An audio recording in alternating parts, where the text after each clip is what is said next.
The working surface to be. This thing has been dead. We don't know how long. No, it's been in my freezer for 2 weeks.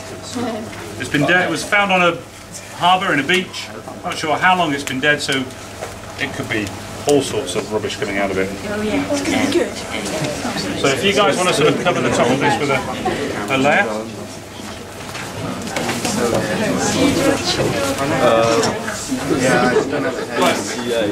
One big thing is, guys, we're supposed to do a thing called scalpel safety. As far as I'm concerned, you four guys are old and ugly enough to do it yourself, and it's called Darwinism. If you catch a disease as a result of your stupidity, you're dropped out of the gene pool. And that's good from our point. The key thing to remember is, if you're going to cut something, never have something of your own in front of the blade. So never slice that way, always hold it from behind. And if you're going to put a scissor in something, never push scissors where they could fall into your finger. So always hold things from behind if you're cutting or pointing or slicing or doing anything else. Now, we've weighed and measured this beast at the moment. If you can cover the rest of that up, that'd be great. Second year, you need your lab books out. Craig has just said that you're writing it up as a lab dissection, so you need to be taking records all the time. So you need to record the time and the date. We'll give you the background on it in a second.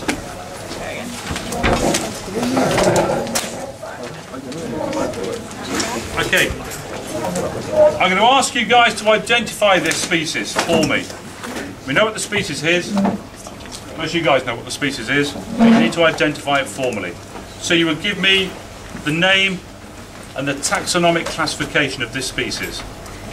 Now, when would this be submitted? When would they put their lab books in? The lab books have to be, so if I were you, I'd have them written up for the next session, so you can have a quick look. So taxonomic classification for the species. Identification and taxonomic classification. We've weighed and measured it. I would. We normally weigh and measure things. Look at their biomass, their, all this sort of stuff. It's been done. You're going straight on what we call a gross anatomical dissection. We're looking at almost like the CSI for fish. We're going to try and find out why it's dead. One thing we can't do is bacterial and viral analysis, but we can do most of the physiological stuff. The process will take about 3/4 an hour, that sort of time. Right, if you guys want to carefully lift the beast out and stick it down. While we're doing this, I'm going to be discussing some elements of their anatomy and physiology. So it's sort of on top of a normal dissection. The idea is you should be recording what you consider to be the relevant information. Okay. First thing we do is, if you find anything dead, is we're going to have a look, close inspection, external inspection. Can you find any physical marks, or if you make any comments about the beast? Its eyes are rotted out. Eyes are rotted out. They've either been pecked out or rotted out. What does that indicate? Material. Dead for a while. Is there anything on its belly? We're looking for any physical marks. Typically, though, with a stress species, we're looking for any red coloration, any almost hemorrhaging. The technical word is septicemia. It indicates a stressor. It can be a physical stressor or a biological stressor, like a bacterial infection. Do you notice anything at all? There's no kind of mouth, is there? Okay. She's eating some seaweed. Now, the first thing to look at is look at its shape. This is a hydrodynamic beast. They are wonderful things. Sadly, I can't lift it up. Can I ask one of you guys just to hold it up? That's it, top and tail. As high as you can so everyone can see. Look at its shape. Flat underside, hydrodynamic shape. Remember we talked about the idea of a fusiform shape. About 1/3 in from its nose is the maximum girth. Everything tails off beyond there. The key things to also look at its coloration. Dark on top, mottled underneath. Why would that be the case? Absolutely. And from below. It's a standard sort of counter shading technique. Pointy nose, flat head, flat underneath. What are these things called on the side? Pectoral fins. What's the function? Change direction. Locomotion, buoyancy, to some extent, but really what we're looking at is locomotion. The idea that they can become angled gliding planes. Within a species like a shark, these are typically very, very large. The idea they create an upward thrust, so the fish is continually swimming upwards. Now, fusiform shape, long thin shape, it's got other fins on the side. What are these fins called? Not these, no, the claspers, if they be present, would be underneath. What sort of fins are those? Where are they located, roughly? If they're on us, they'd be about here. Are they anal? Pelvic fins. No? Pelvic. Pelvic fins. These are your pelvic fins. Now, these are your pelvic fins. They're pelvic fins, of course. Now, what we tend to have is many species of fish have a fin on the top. These have discounted fins on top. What are the name of these two fins? Dorsal fins. So the pelvic and dorsal fins are there to prevent yawing and pitching. They're there to make sure that the fish swims as it wants to, relatively straightforward. It's not constantly rolling over. The other thing to consider now is this tail. The tail is there obviously for propulsion. It's there to create thrust going through the water. Many species of fish will have different, designs is not the word, but different types of tails. This has, how would you describe this tail? Blade. It's bladed. Normally we have tails that are twin-lobed. Is that a true twin-lobed tail? No. This is a tail with an extended upper lobe, a very small lower lobe. I do apologise, we have an anal fin here as well, which I didn't point out. Now that's what we call a heterocircle tail. Guys, do you want to let them in if they're with the group? Give them a shout. Are they with you? Yeah, they might be second years just coming to have a nose, they've heard.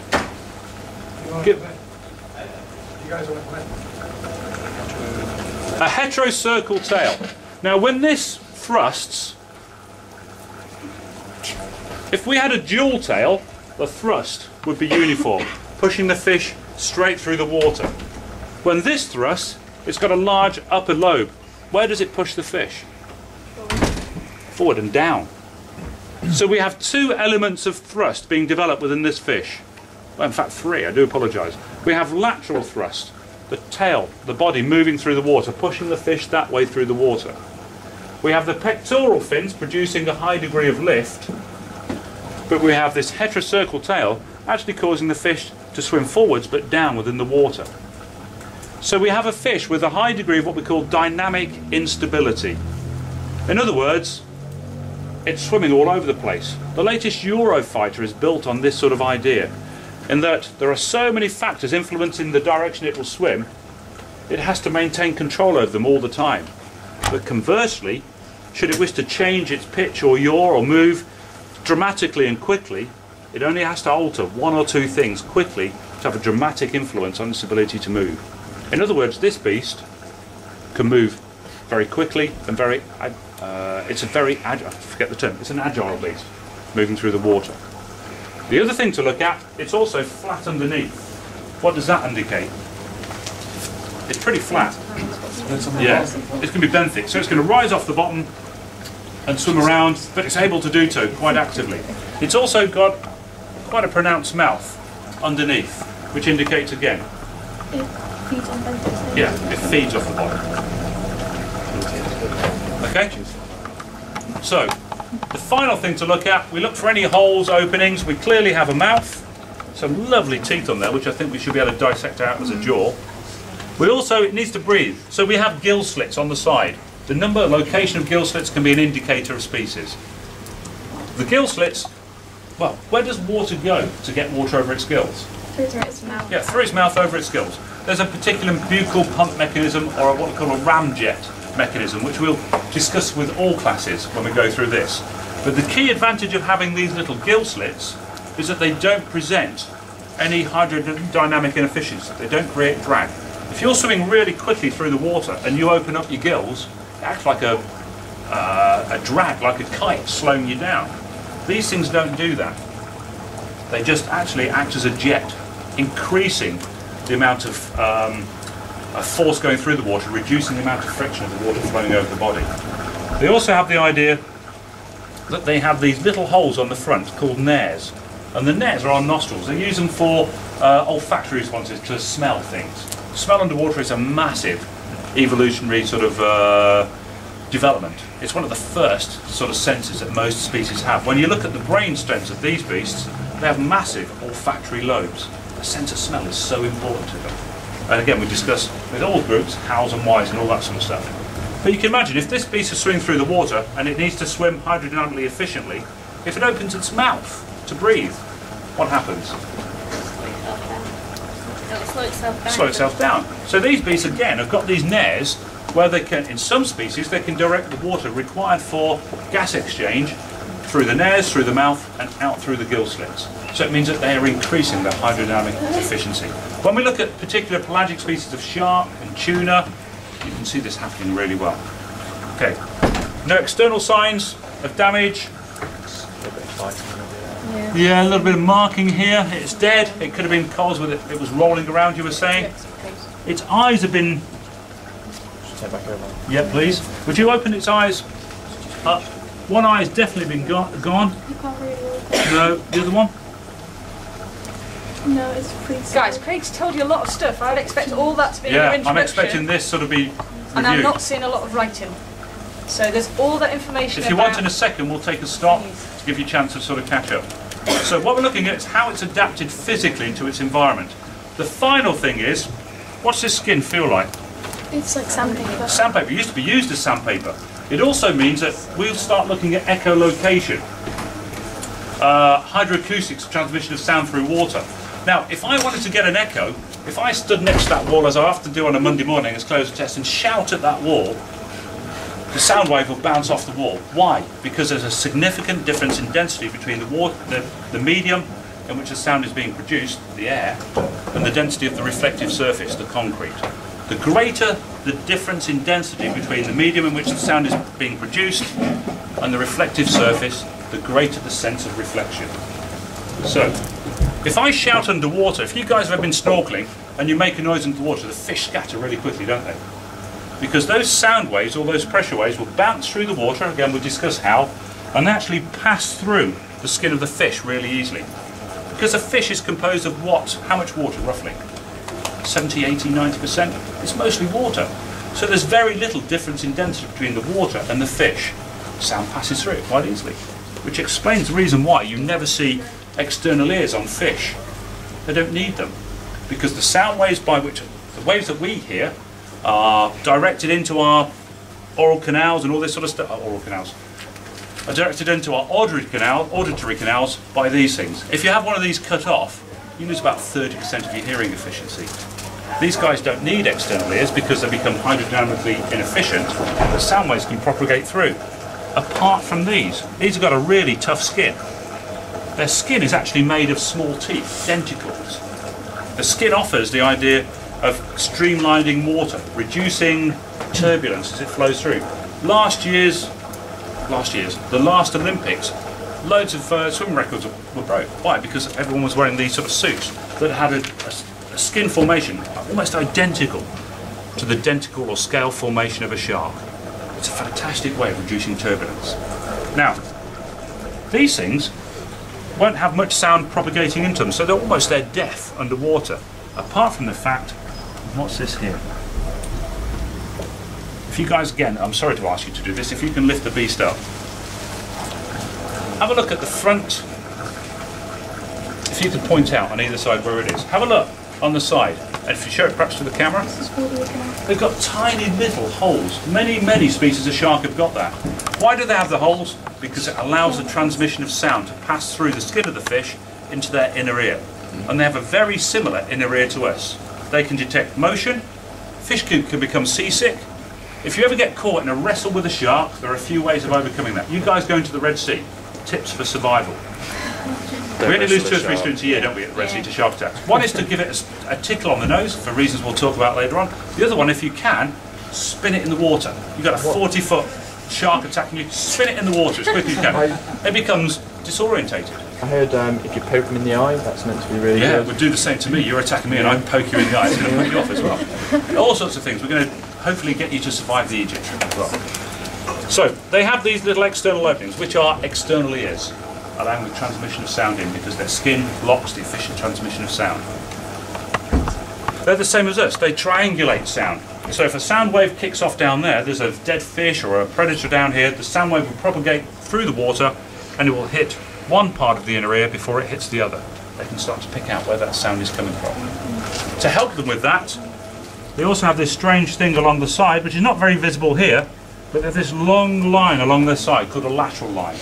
The lateral line really is an ear that's on the outside. It allows you to pick up or detect difference in sound or pressure underwater, and it allows you to orientate where that sound has come from.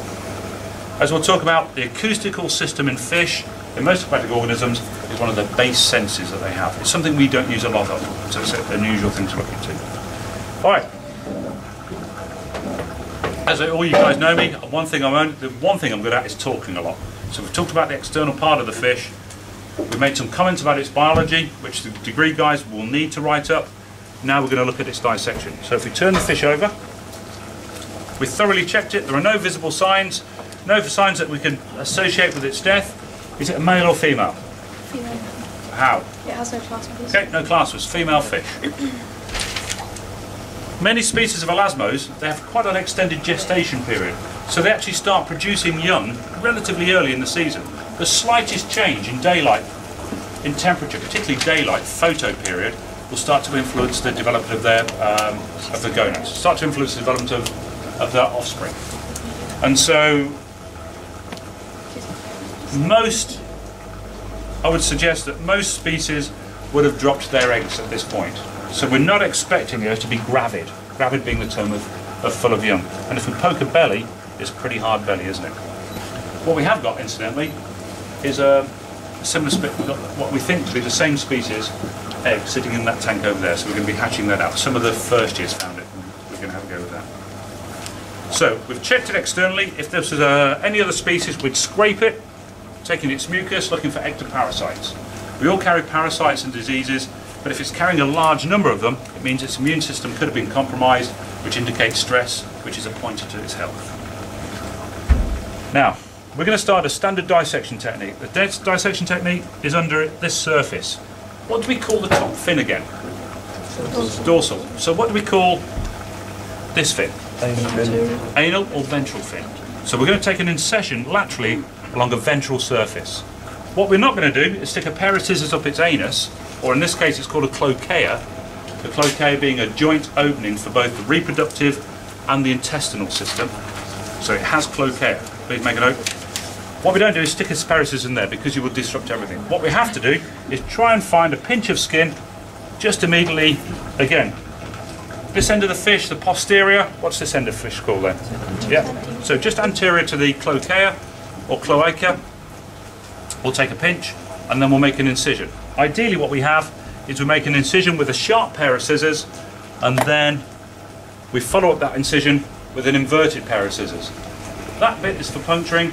Once we've made a slight puncture, we turn the scissors upside down, we keep the angle of the scissors as up as we can, and we use this rounded blunt bit so we don't puncture things as we're going through.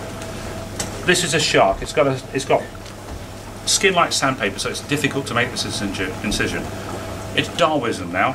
If you make an incision and cut yourself, you catch an infection, you're dead. You're out of the genetic pool. That's a good thing from all the rest of our case. So the key thing to remember is, if you're going to make an incision, never have the cutting point in front of you, like I've just done. Okay? Always have the cutting point away from you. Okay? So if you're going to hold on to something, always hold on and pull it away. Okay? Like that. So, are we okay? Yep. Off you go. Take a pinch.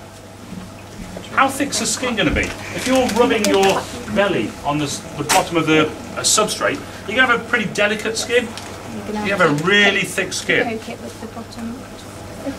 Really? So, And then try and take a slide it pinch. in on an angle. Well, yeah, I'm going to change things. Okay.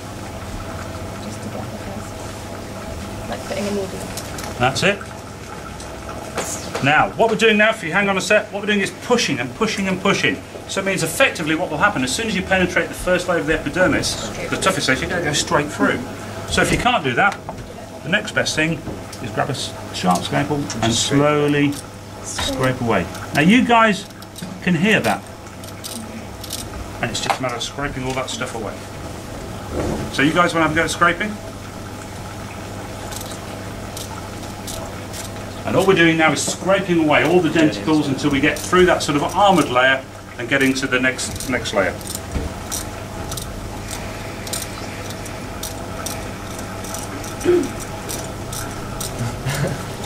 I think I've lost all the fingers.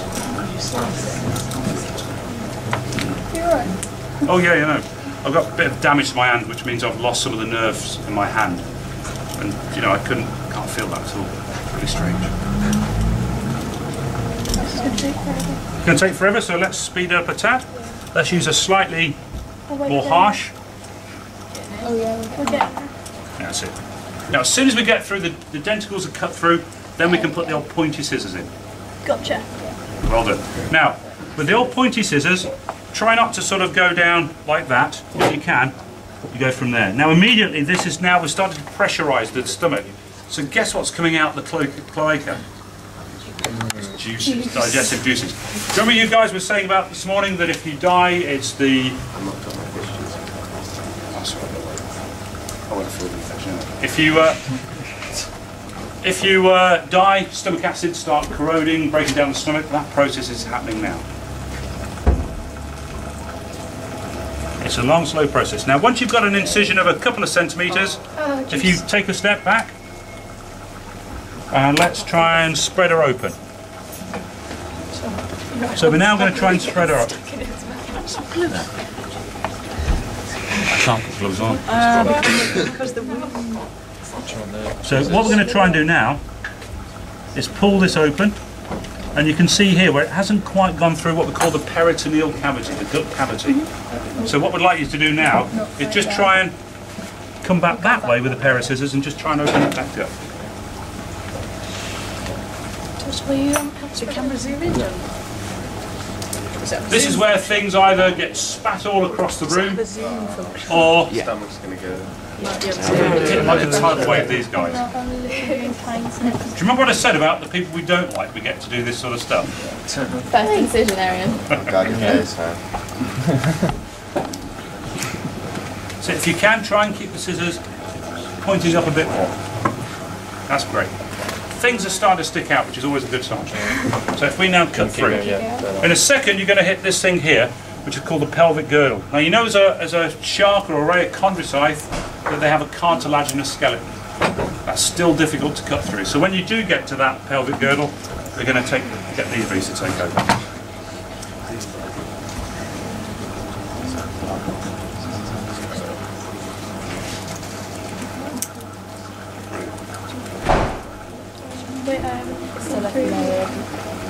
So try and keep those scissors as up as possible.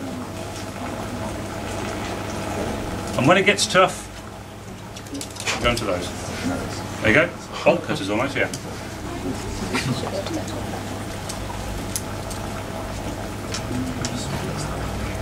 Okay. So try not to let anything exude if you can. As things die, they start to swell and expand, so it's going to happen. You've heard the story about King Henry VIII when he got buried in his coffin. He got pushed into his coffin, his stomach contents swelled up, gaseous things swelled up so much that during the procession the coffin lid blew off. So what's happening is you've got the same sort of process going here. Your gut is full of loads of different anaerobic beasts. During evolutionary passes, as photosynthesis started to evolve with cyanobacterium, we started to flood the world with oxygen. All the bugs and beasts that lived out there went into different environments. Most of them went to live inside your gut flora and fauna. So you've got prehistoric bugs living in there. As soon as something dies, they start to reproduce and grow very, very effectively, producing all sorts of gases. You guys heard of rotten eggs, hydrogen sulfide? With these beasts, there's lots of ammonia floating around because of this decomposition process. Okay, have you gone in with the bolt cutters? Okay, bolt cutters next. So, what we have to be careful of here, we've got the gills, and here we've got the cardiac, we've got the heart, the cardiac cavity. If you go in too much, you pop the heart straight away, which is, again, not particularly good. So. It looks like you haven't been dead long for it. No. It's really fresh. It doesn't smell fresh, though. Oh, no. Here we go. Crunch.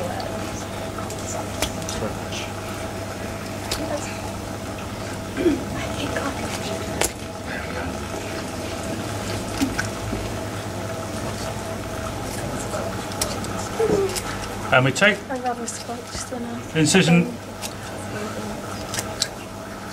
How far as far up as we can possibly go. But what we don't want to do in this case, we're going to try and protect the jawbones, aren't we? See if we can get some jawbones out of it. Great. Now the best thing is, someone's lucky enough to put their hands into the pelvic girdle and they basically split the pelvic girdle apart. So, someone have a go? You remember the old thing when they're operating on your heart and they split your sternum? We're doing the sort of same thing. So you need to pull it and it will wrench. Pull it out part. Wow. Keep going. Now, that's it, perfect. Now you can see, start to see the anatomy. The thing here, the heart. Well, have a look at the sort of, the shape of the heart. It's uniquely different to us. Most fish species have a single circulation system. We have a double circulation. Heart through pulmonary, back into the blood supply and back round the body. These simply pump blood from the heart, round the gills, round the body and back again. Now, that's what we're going to look at. Now, have a look inside there. What do you see? A couple of big pink things and a brown slimy thing. If you guys can, come and have a quick look. If you guys can pull her apart. Come and have a look as well. Shall I make some incisions? Yeah, that'd be great. Remember, nothing in front of the point of incision.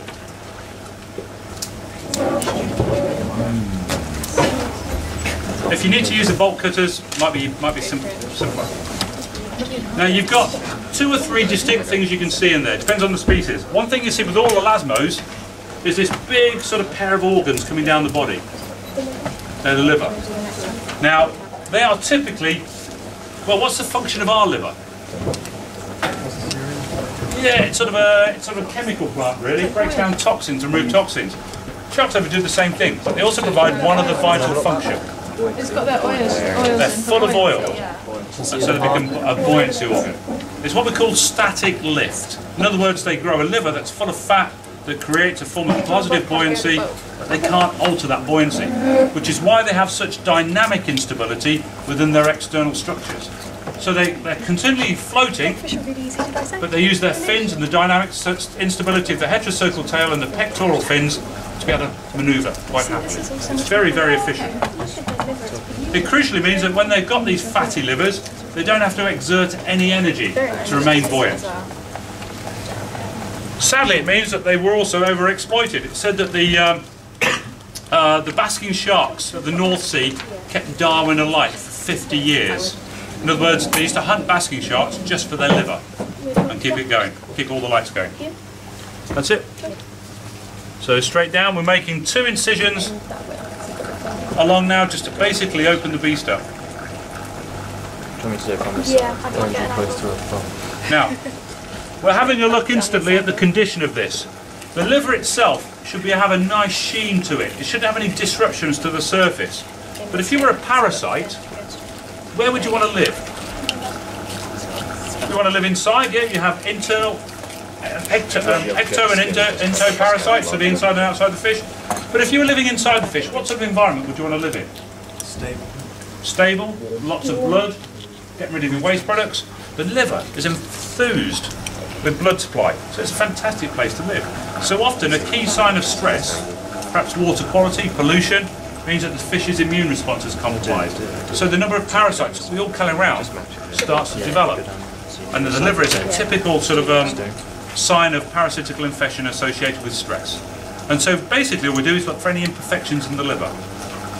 Now the liver in elasmos also carries one other organ, which is often considered to be a parasite. It's not. Or thought to be a parasite.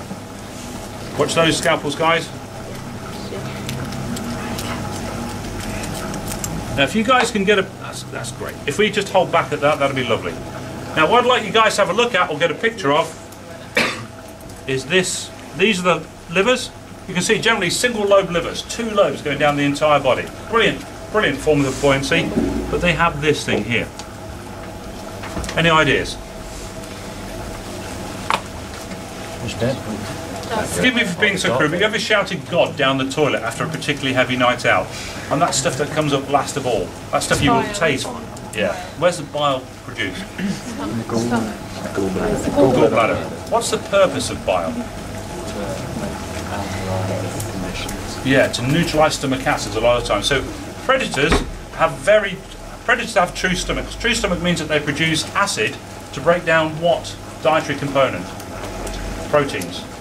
So they produce a very acidic condition to break down proteins, But if that acidity were to pass down the rest of the gut, it would destroy the rest of the gut. So we have bile being produced. One function of bile, there are some others, is to neutralise that acidity. So we have a gallbladder here. Never pop the gallbladder, it smells terrible, and if it gets on your skin it stains you really badly. So what I'd like you guys to do now is remove the lobes. If you guys get the chance as well now, where this is partially decomposing, you can see there's a red tinge, sort of signs of hemorrhaging. Now that's probably where it's just dead and started to decompose. You can see some marks, and in those marks, what do you see exuding from those marks? Oil. Oil. It's so rich in oil. When it's dead or starts to die, you squeeze the liver, oil starts to come out. It's like Now, what I'd like you guys to do is take the lobes of the liver out. Oh, that one's split. Yeah, and if you can, carefully, see all this loose connective tissue? You just use a scalpel blade. Rather than doing that, if we just slice over the top of it, and we start to take that out. So the idea is we're going to try and extract the lobes of the liver.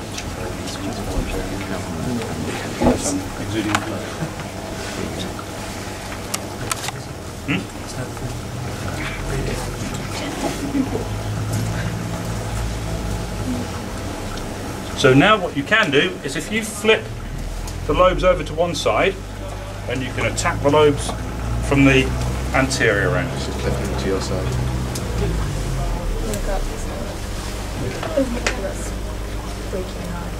Don't worry, the fish isn't that bad condition really, so it's not been dead too long.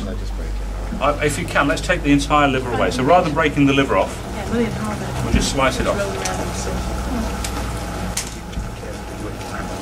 It was already dead.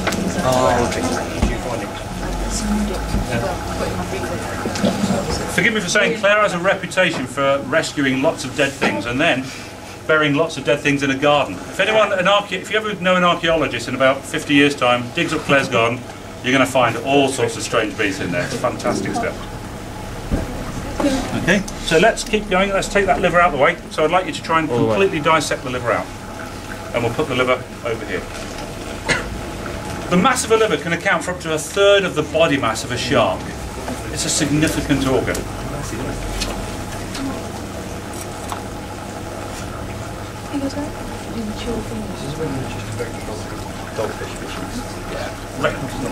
Dogfish used to be a common pest species. Yeah. They're now so rare. They have such a long gestation period. Some of you guys in the first year, what's the gestation period for that purse? What do you reckon? It's about 9 months. You know, it's a massively long gestation period. They're easily overfished because of that. So, you know, it's an interesting species from that point of view. Again, if you haven't had the chance, come and have a quick look. If you guys can just put a run across the liver with a sharp scalpel and open up, watch your fingers, and you can see the oil exuding from the liver. With you guys, we do a lot of tissue work in the second year. So we're doing this and then we take the tissues out and the cells out and we look under the scope to see how they're functioning. Okay. So you can see also where we haven't exuded, you're looking on the surface, you get that sort of nice clear shine, or sheen I should say, to the surface of the liver. That's a sign of a healthy liver. These marks could be post-mortem, they could be the sign of a disease. So what we'd often do if we're doing a full post-mortem is we take a 1 centimetre cube square of each tissue, we seal it off and send it for bacterial and viral analysis. Okay, so that's the liver out. Next thing we have here. Well, if anyone's got anything blunt that they could like to stick into the mouth of the shark, anyone got a pencil that they don't mind? Back end. Rather than that, because it's a bit spiky, we don't want to sort of spike it. Too many people in this practical. Pen. Anyone got a spare pencil? Let me go and get something. Pen. Pen. Would that work? Oh, here we go. Just about perfect. Feed stick. Keep the feed stick closed. Press this. Basically, what I'd like you to do is stick your feed stick down the mouth. Keep it closed.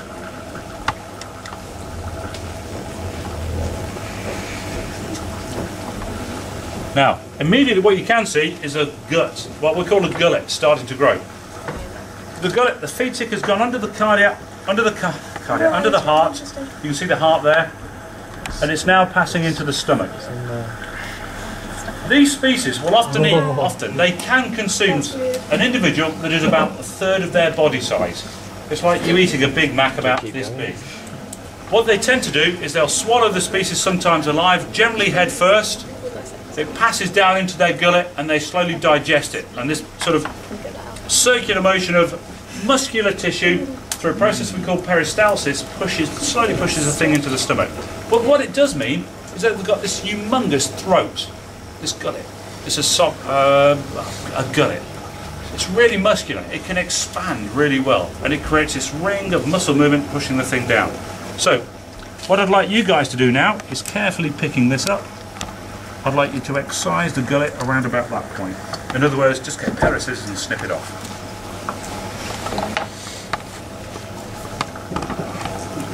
And when you look at it, how simple are these things really?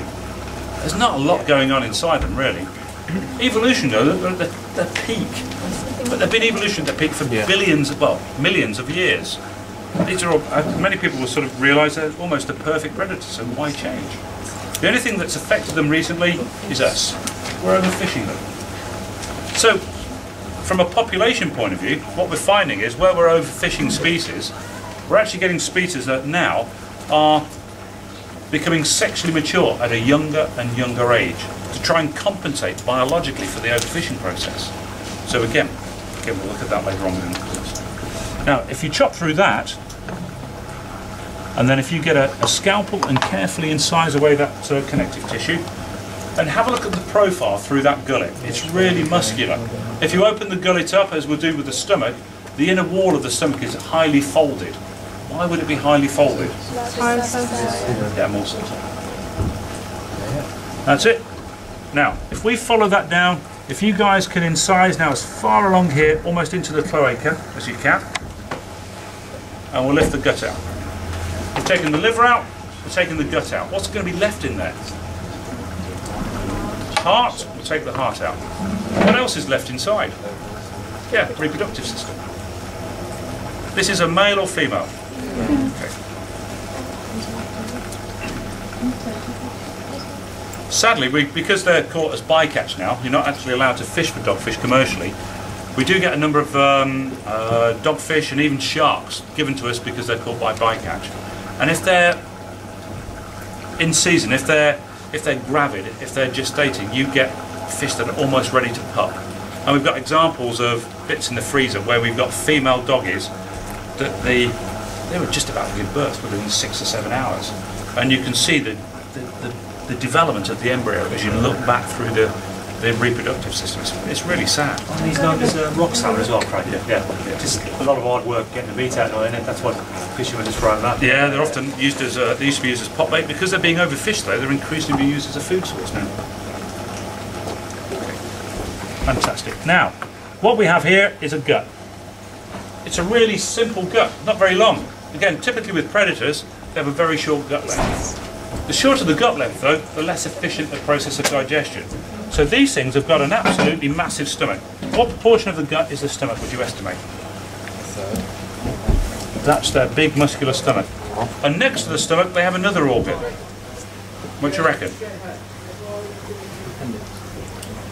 Have a look, guys. You've got an organ that is infused with capillaries. It's rich in blood supply. We've taken the liver out. Yeah, and what do we use our kidneys for? Yeah, sort of osmoregulation. These beasts have a slightly different form, which I expect you to be aware of a different form of osmoregulation. They will utilise kidneys, but these beasts also excrete a waste product, ammonia. They convert ammonia to a safe form of the waste product called urea, and they store that urea within every cell. So effectively what they do is counteract the impact of salt within the environment, counteract the osmoregulatory influence or pressure of salt by storing salts themselves within their cells. And again, we'll look at that later on. Okay, we have a reproductive system in there, which is quite, you can see the ovaries developing, we'll take those. Let's concentrate on this, the digestive system. Now you can see clearly where it's folded. What I'd like you to try and do is just excise that tissue there. So either a scalpel or a carefully used pair of scissors.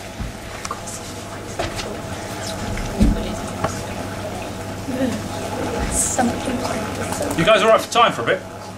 We're all right, aren't we? Yeah, we've got our meeting at noon. If you lay that, that'd be lovely. Yes. Do you know, I'm hoping this practical period of mine will mean I have to delay several of those meetings. So much benefit. You guys are NDs, everyone, best in the world. These guys, the HE guys, have done me a big favour. We have to do a bit of teaching on a Wednesday afternoon with you guys. It means we have the most boring, should record this, we have the most useful meetings we could ever have. Sadly, with great sorrow, I might have to miss one or two of them. If you can help me by missing as many as possible, that would be really easy. No. Okay, that's brilliant. So what we have done now, we've just excised through the rest of the digestive system. We've isolated the stomach. What we tend to do is put clamps either side of the stomach. We excise it and then we squeeze the stomach contents into a jar so we can see what it's feeding. With Luke's fine assistance, with Luke's fine leadership, I should say, we're starting doing a lot of fish surveying on the Falmouth Helford. And one key thing we are doing is not only counting the number of fish, we're actually doing stomach content analysis, where you pump salt water into the stomach of the fish, they vomit everything up, and you can see what they're eating. We don't need to do with this. What we can do, though, is pick that stomach up and give it a squeeze. So if you pick it up by that end and squeeze it down, and you can see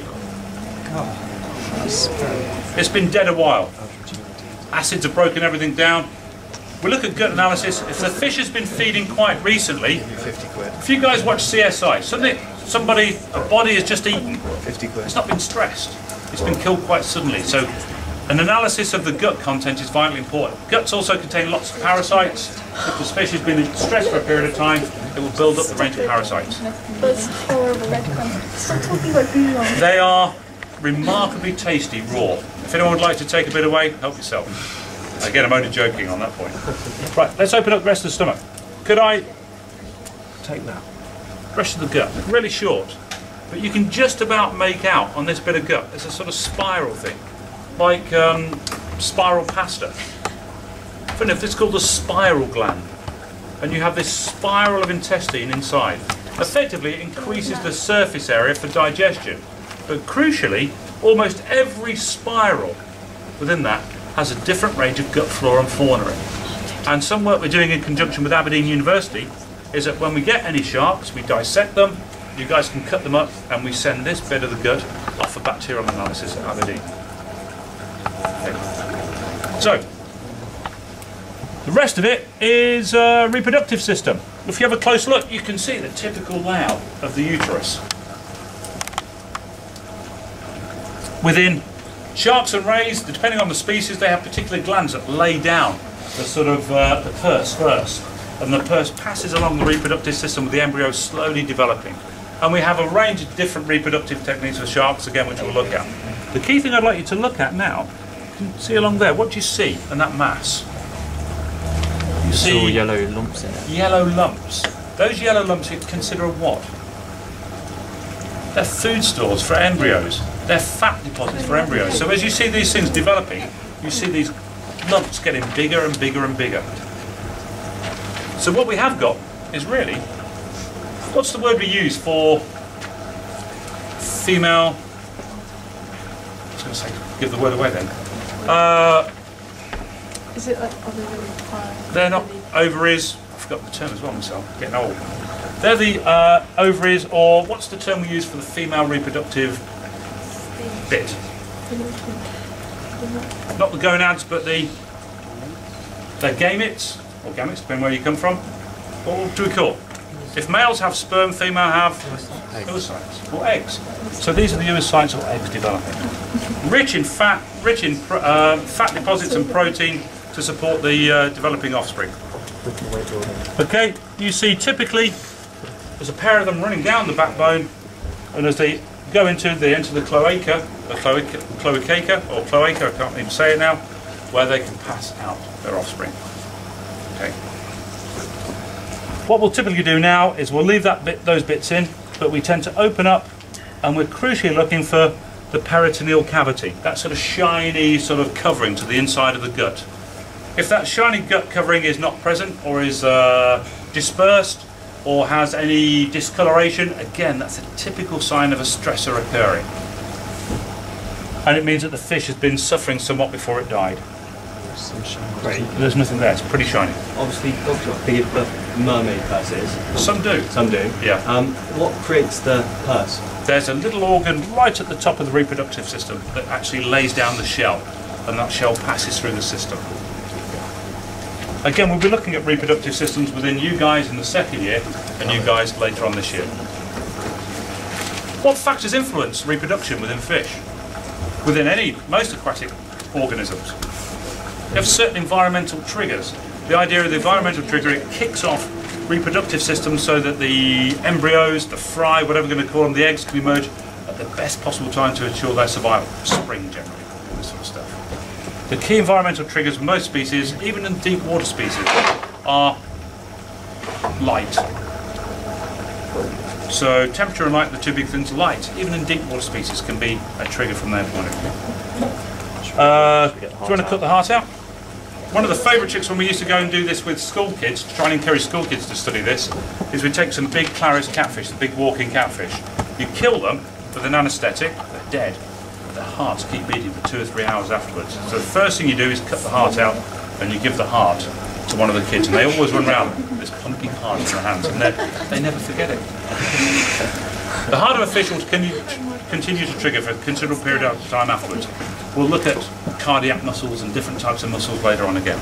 So there's the heart. A single circulation system. The heart produces, it's basically just a long valve. It forces forces blood out under some pressure through the gills. The gills have a very fine surface, high surface area, very fine capillary network, which reduces the pressure straight away, so that oxygen-rich blood, which is low in pressure, then passes around the rest of the body of the fish and then back into the heart. Okay. Okay, final thing we're going to do. Again, we tend to take 1 centimetre cube of each tissue. I'd like you to incise the spiral gland. So basically stick a pair of scissors in and carefully as you can.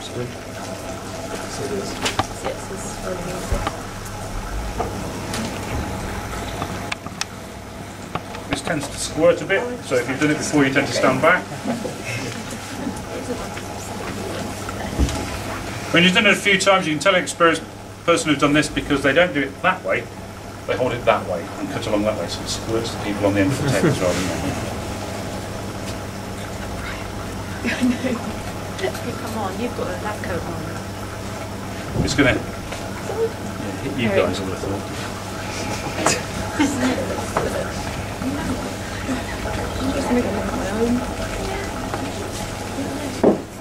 Okay, open up. And if you have a look down here, you can see that sort of spiral.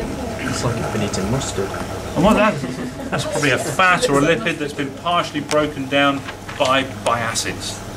And it's passing through this spiral valve. Remarkable, isn't it? Okay. Okay, a bit of stuff in there. Okay. Final thing is we're going to try and open up the head.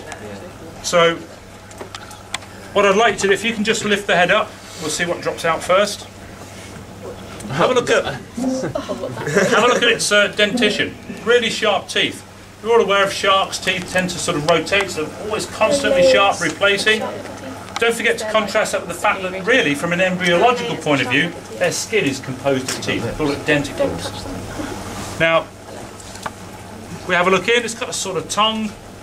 As you look down the mouth, you can probably see that the openings come off to the gill slits off the side. Yeah, it's tongues. So the next thing we're going to try and look at is we're going to try and take out some of the opercular tissue. We're going to try and take out some of the gills. So what we're going to look at that is what I'd like you to do is simply cut that way around. Yeah. Now, unlike a fish have sort of gills that sit proud into the water, able to absorb water and absorb oxygen and get rid of carbon dioxide on both surfaces.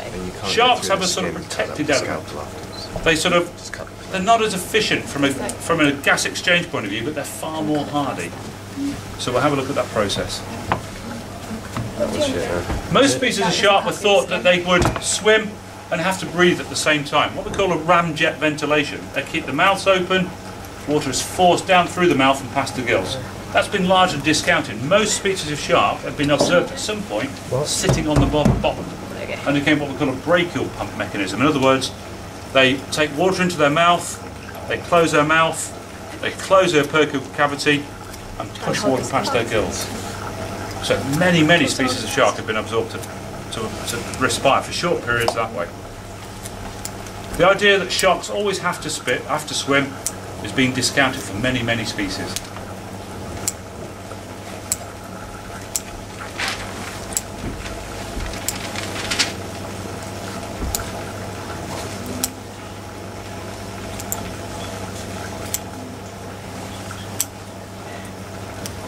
We often try and take the eyes out as well to have a look at the eyes. The eyes have gone on these. Eyes in shark are fantastically well evolved. They often have a reflective layer on the back of their eye. If you look at shine a torch or a headlight at a cat or a fox, they have a thing called a tapetum, which actually reflects reflects light, allows light to pass through, past the retina, and reflect back out again. So you're actually almost producing a double image. So again, remarkably good. Different species have different conjunctions of rods and cones. So some species just have rods, some have a high variety of cones. What light conditions would that be advantageous to? In other words, if you're a particularly nocturnal feeder, you don't tend to see colours. So you tend to have loads of rods, which we are very sensitive then to movement. If you're living in upper part of the ocean in clear water, you will have far more cones, so you can respond to different colours. Again, we'll look at visual senses and we'll look at eye structures. The structure of a fish eye is very similar to ours, really remarkably similar. Fantastic, well done. Now, excuse me, what I'm going to ask you to do is incise along here. Let me try and see if I can do it.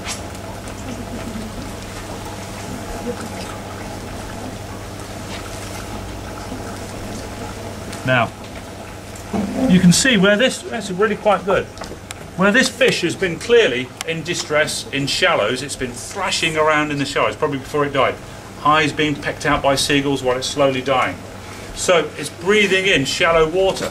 As it's breathing in shallow water, it's sucking in lots more sand. And what do you see around the gill filaments? Loads of sand. Loads of sand. It's part of the dying process. It's been dying anyway. But it's been speeded up by the idea that there's been lots and lots of sand clogging up its gills, slowly killing it off that way. Now if you guys wish to, you can see you've got what we call secondary lamellae. Primary lamellae.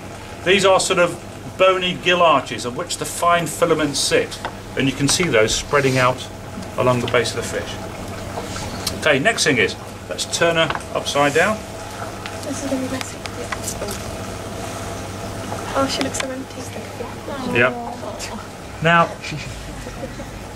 pity we can't see the eyes. Within the nares. Now, the nares, olfactory senses are really important. The sense of smell is really important, particularly to predators underwater. And so they have a very unique sort of olfactory bulb. They have these nostrils, and deep within the nostrils they have a sort of floret, like a rose petal of olfactory senses. About 500,000 sensory cells per millimetre squared. Fantastically sensitive. They're found at the front, so basically when the fish is swimming through the water, it's smelling what's out there rather than smelling itself. Now what we can do, is we'll try this later on, is we'll try and extract out one of those rosettes. But if I could borrow this sensor. We can't quite see, but often when they're fresh you can see down and see this sort of blood-rich rosette of sensory epithelia. Again, its mouth got lots of sand in, sort of not typical of this sort of species, so it's been thrashing around.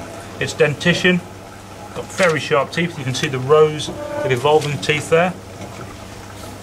Okay, the final thing is, if you can, is, let's try and point out some other things. Not particularly apparent on this, but often over the nose and over the sort of front forwarding edge of many sharks, you have these tiny little pits. These pits are fat-filled. They're called ampullae of Lorenzi. And these ampullae enable the fish to detect electrical signals. Now, in a marine environment, if you produce an electrical signal, as you guys are looking at the coral growth, the signal is immediately dissipated, isn't it? If you wanted to, you ever watch James Bond? He's sitting there by the side of the bath of some person, he's going to kill him. It's like And so what he tends to do is gets one of those electrical fires by the side of the bath.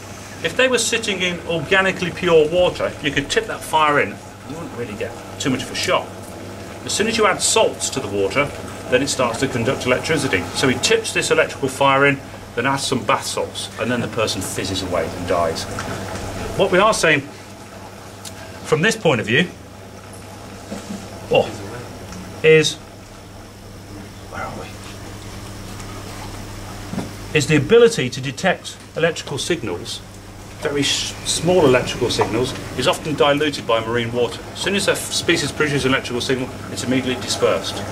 But what it does mean is that if you have the right evolutionary development, you can start to develop organs that allow you to detect just the slightest production of electrical signals.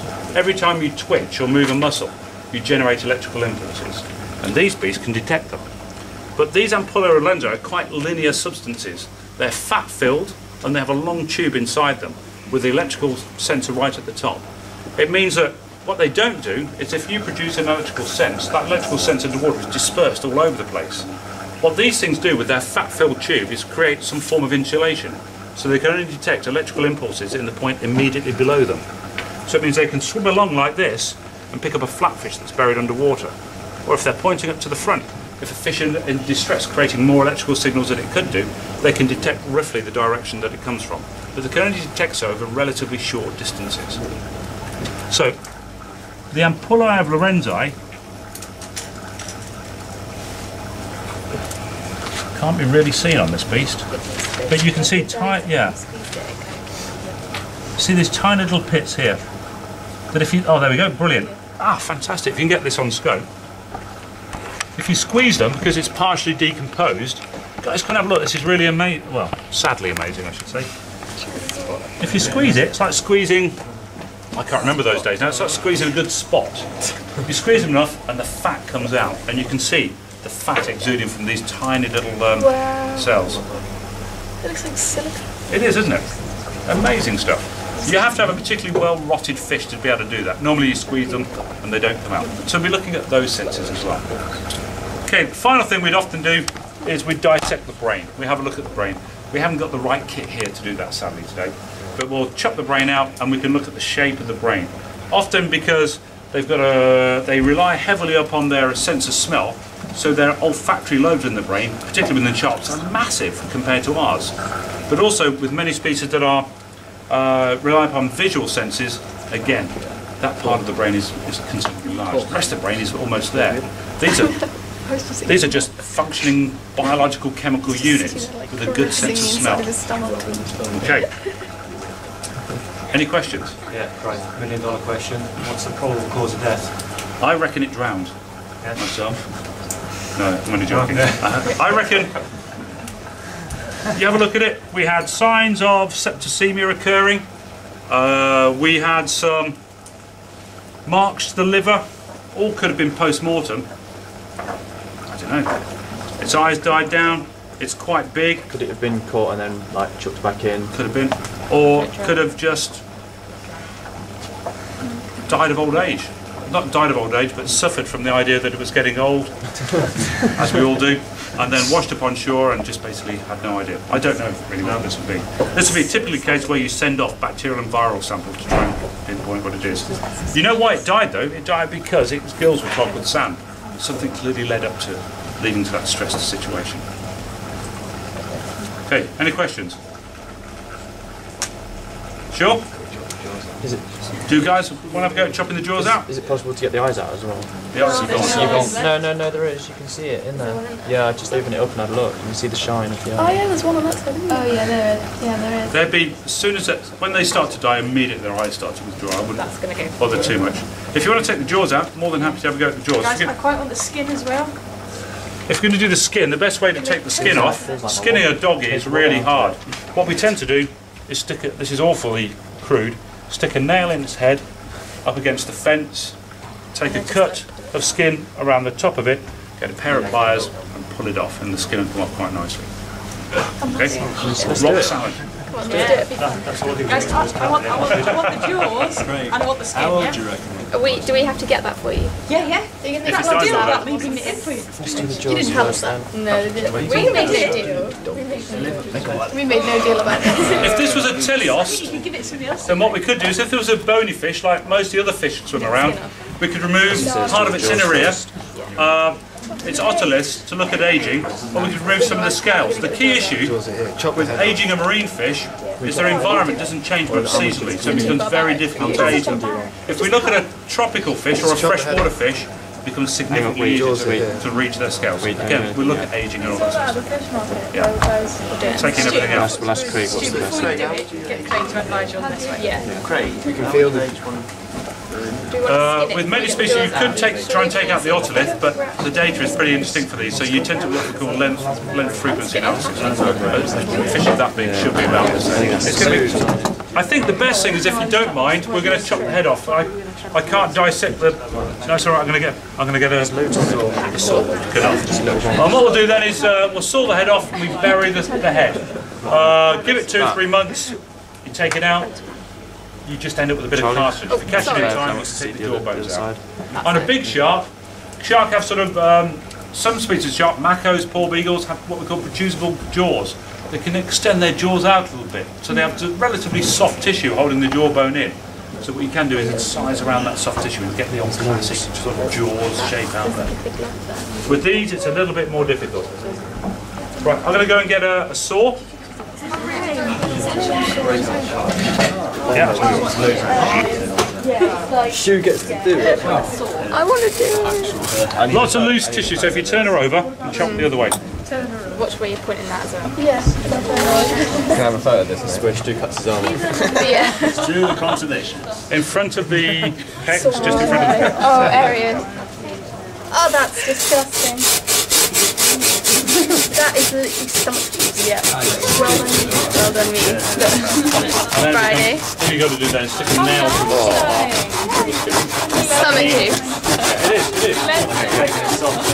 I did lean it up. So do you guys want the skin? Claire said she wanted the skin. Maybe you need some sand. Yeah. Cheap sandpaper? Cheap sandpaper. I'll have the skin of that. Really?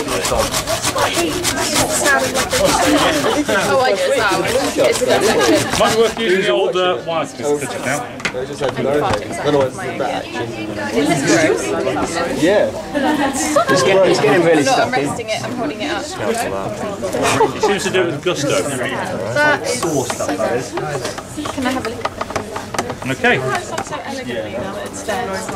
So you're just going to bury that, or give that to Claire to bury? Yeah, it's Claire to bury. Her tomatoes are brilliant every year because of all the stuff. Is that his brain? My water trumpet. I'll put his head on it. Mount it. Dude, man, you're going to get left in the sea by a shark because I miss cheese. Yeah, I think you actually sliced through part of the brain there. I'm not going surfing with Stu. No, because the shark's in there. Meaty. Some revenge. So, you know. You give them your email address. Is he stroking it? Oh, that's cool. You can see out the mouth. Right, I'm going to go and get a bag and we'll dump everything you don't need into a bag. Charlie, I If can Claire see wants to hang on to the skin or the head, we'll leave that sort of bit safe. Dude, you can open up both sides and use them like lunch? binoculars. I am actually fish. Can't be relentless stomach juices. Wait.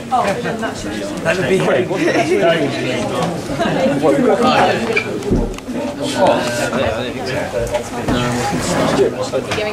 Giving up? I'm happy. Have we got to tidy this up? Yeah. Everything you've learned from this. I better not hang this up. It's just, this is going to be now the basics when we start with it. Well, it's a nice way to sort of Just try and keep it extensive now. Lovely.